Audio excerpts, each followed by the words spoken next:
Yo, yo, yo, yo, yo, what's going on, my fantastic family and friends? It is yo boy, Mr. Dominique, aka the Scorpio King, baby. I'm back at you with another episode of Dom's World from right up top, because you got your world and I got mine. So, what we chopping up this morning, family? I got a good one for you. I think it's a pretty good one. I took a little break from the usual spiritual food from thought because I just wanted to simply say thank you to my fantastic family and friends. So now that I got an opportunity to do just that, let's get back to the spiritual food for thought, and let's get back to being the spiritual warrior that I am. Oh, as a matter of fact, if you haven't noticed, I've changed the name from Dom the Chosen One to Dom the Spiritual Warrior. Okay, so just, a little FYI, if you hadn't noticed that, if, normally when I would tell somebody to look me up on YouTube, of course, I would say, look up Dom the Chosen One. So, of course, if you were sharing my content with other people, you would tell them to look up Dom the Chosen One, but it's no longer Dom the Chosen One. It is Dom the Spiritual Warrior. All right, so that is the name that I choose to go by now. I'm still the chosen one. You are all, but we are all the chosen ones. Okay, so when I first originally came up with the name, decided to start calling myself the chosen one, I literally meant the chosen one. Okay, like, I'm so serious. Like, I felt like I was alone. Like, I felt like nobody was thinking like I was thinking. And I was calling myself the chosen one. And I was thinking I was on a planet all by myself. And I was totally okay with that.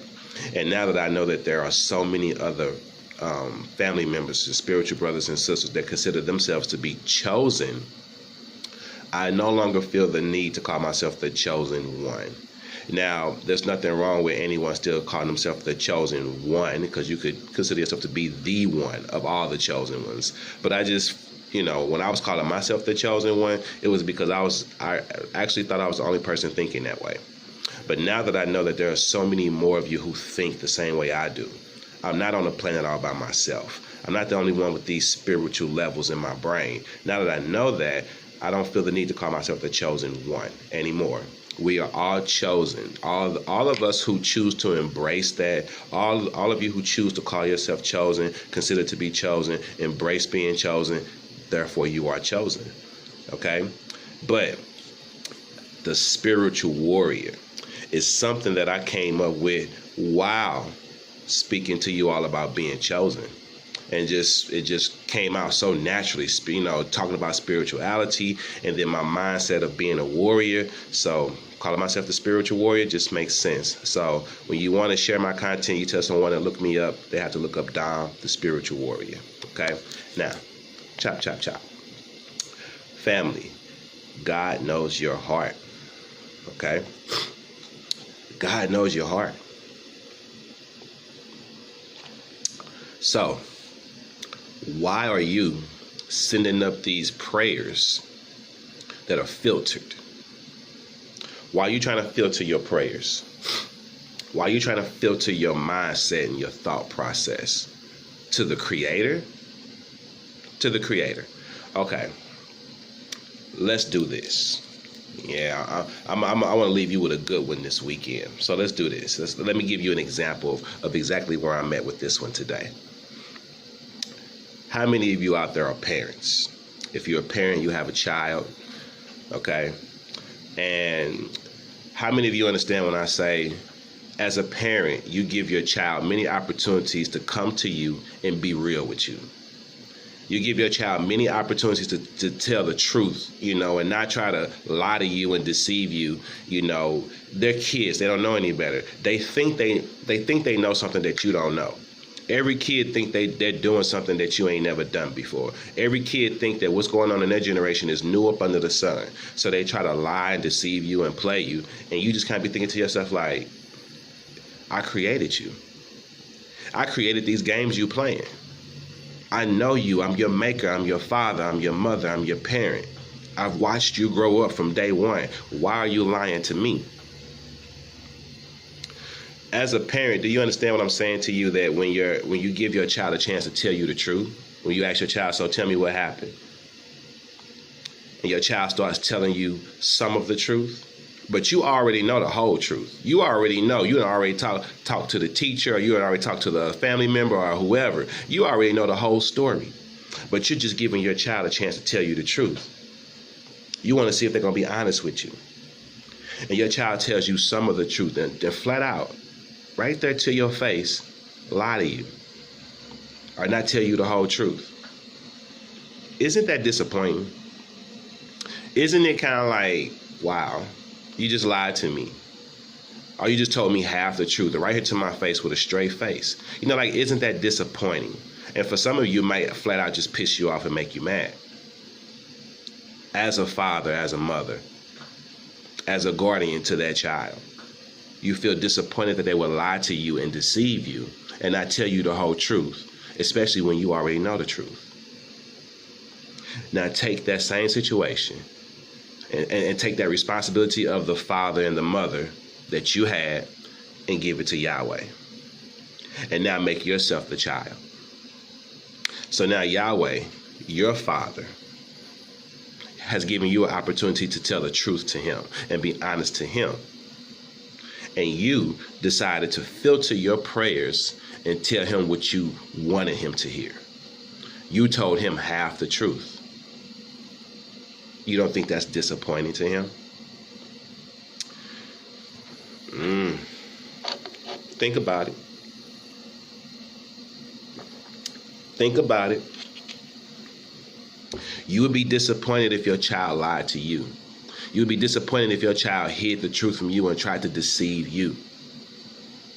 Our Father is disappointed in us when we deceive him and lie to him and only tell him half of our truth.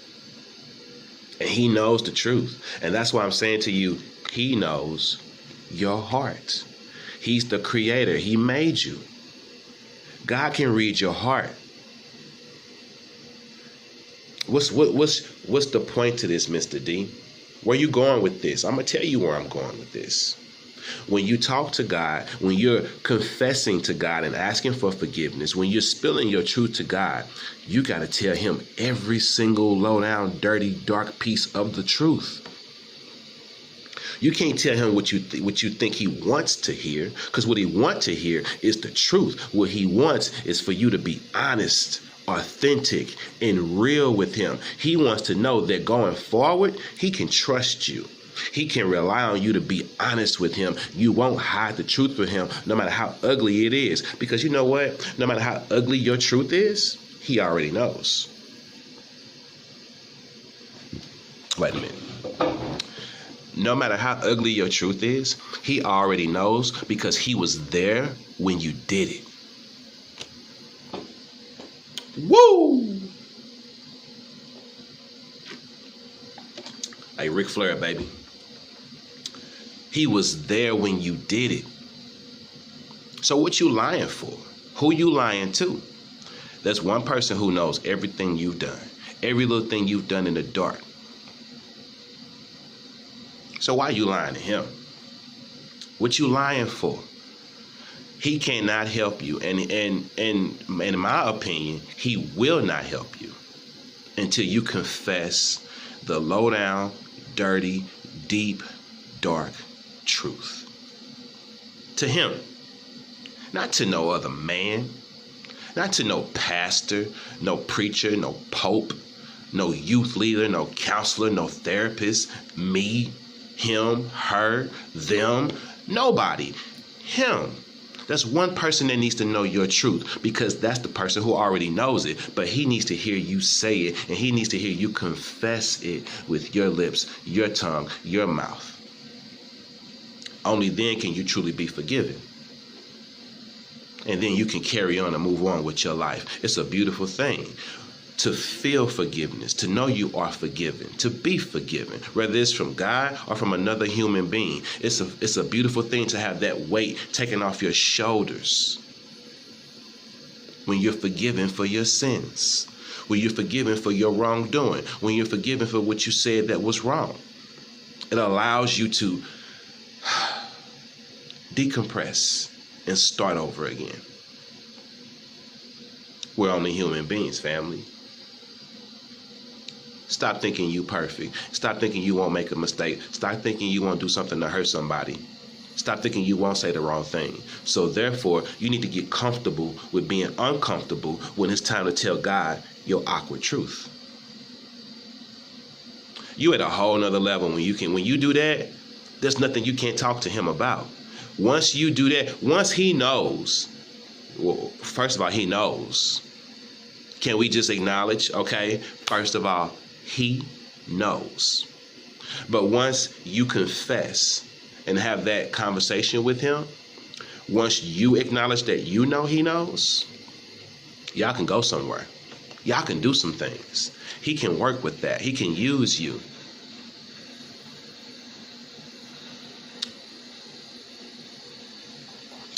You know, there's a very controversial brother out there. I believe it's Marcus Rogers is his name. I don't follow him, but his content has popped up on my YouTube a lot. And he's a Christian pastor, I believe. And you either love him or you hate him. From what I could tell, people either love him or they hate him. And he had a post that I thought was very funny. He said something about no more cookie cutter Christians. You know, like he was taking Christianity to that level of just being more blunt, more hardcore. I don't know because I don't follow him, but I do know he's like a Christian pastor, and I don't follow. I listen to his content, and he's just not somebody who I follow. But I don't have a problem with him either. But I've just noticed that people either love him or hate him. But his one post I saw was about no more being a cookie cutter Christian, and I thought that was hilarious. That was kind of funny because I think I understand where he was going with that. And that's how I feel about us chosen ones. Like, no more PG-13 when it comes to being a chosen one. Go hard with it, baby. Go hard. You're going to be a chosen one. Then say that. You're going to be a believer in God, then say that. You're a soldier of the cross, then be that. And understand that you're not perfect. And regardless to your imperfections, don't let nobody try to make you feel bad for announcing to the world that you love God. You're a godly person. You're a God-fearing person. You love God.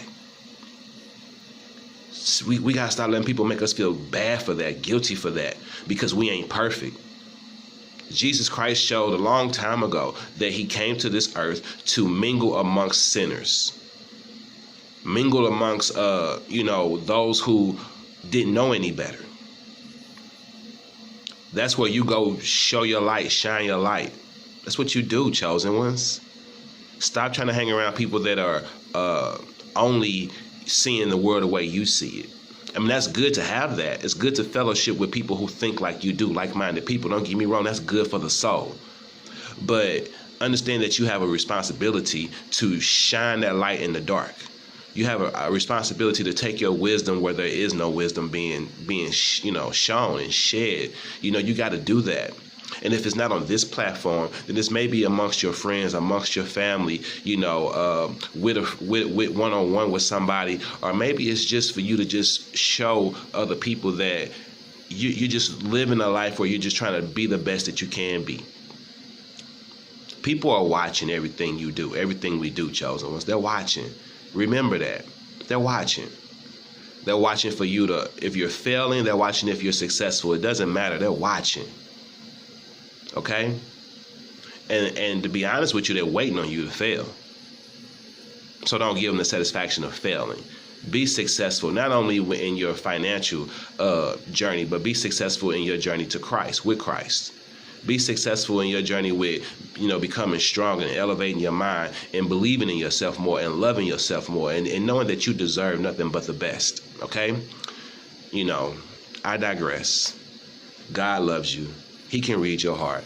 Keep it real with him. Keep it real with him. If there's anybody you want to keep it 100 with, keep it 100 with God, because it's the one person who already knows everything you've done, everything you did, and he knows what you're going to do before you do it. So why lie to him?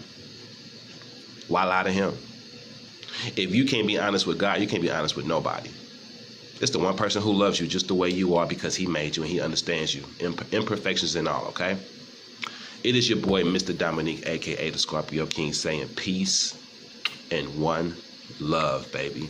One love, one unconditional love. Stay blessed. Enjoy your weekend. Have a great day. I'm out.